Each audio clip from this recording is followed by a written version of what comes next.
નમસ્કાર, હું રાજ. આપ જોઈ રહ્યા છો સ્પાર્ક ટુડે ન્યૂઝ. વડોદરા જિલ્લાના પાદરા તાલુકાના જાસપુર ગામના સરપંચ રાજુભાઈ પરમારે પોતાના જન્મદિવસની અનોખી અને સેવાભાવી રીતે ઉજવણી કરી હતી.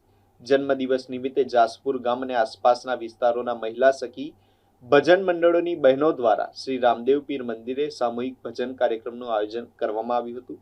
કાર્યક્રમ દરમિયાન ભજનની રમઝટ સાથે ગામના આગેવાનો અને ગ્રામજનોએ સરપંચ રાજુભાઈ પરમારને જન્મદિવસની શુભેચ્છાઓ પાઠવી હતી.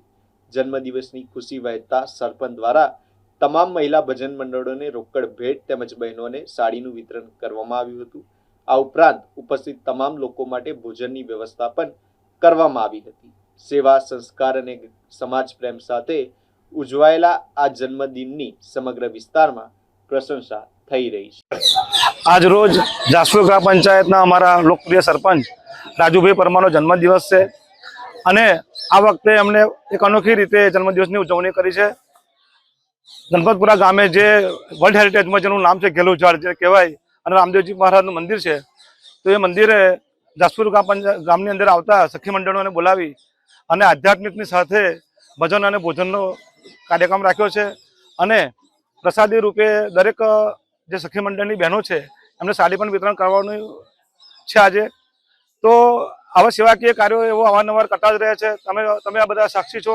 દર વર્ષે વિધવાઓને સાડી વિતરણનો કાર્યક્રમ કરતા આવ્યા છે 5 વર્ષથી અને આવા અલગ અલગ સેવાકીય કાર્યક્રમો કરી અને ખૂબ જ લોકચાહના અમારા રાજુભાઈ સરપંચ ગામમાં મેળવી છે અને હું રાજુભાઈ સરપંચને જન્મદિવસની ખૂબ ખૂબ શુભકામના પાઠવું છું. આજ રોજ મારો જન્મદિવસ હોય અને અધિક માસ હોય તો મારા ગ્રામ પંચાયતના 10 મંડળો જે છે તેઓને અહીંયા ગણપતપુરા આવેલા ઘેલા ઝાડ પાસે રામાપીરના મંદિરે અમે સામૂહિક ભજન મંડળ રાખી અને જે બહેનો ભજન મંડળમાં આવ્યા છે જેઓને સાડી વિતરણ અને પ્રસાદરૂપી ભોજન કરાવી અને આજે મારો બર્થડે અમે ઉજવ્યો છે. જે મારા મિત્ર મંડળોની પ્રેરણાથી આ કામ કર્યું છે મેં.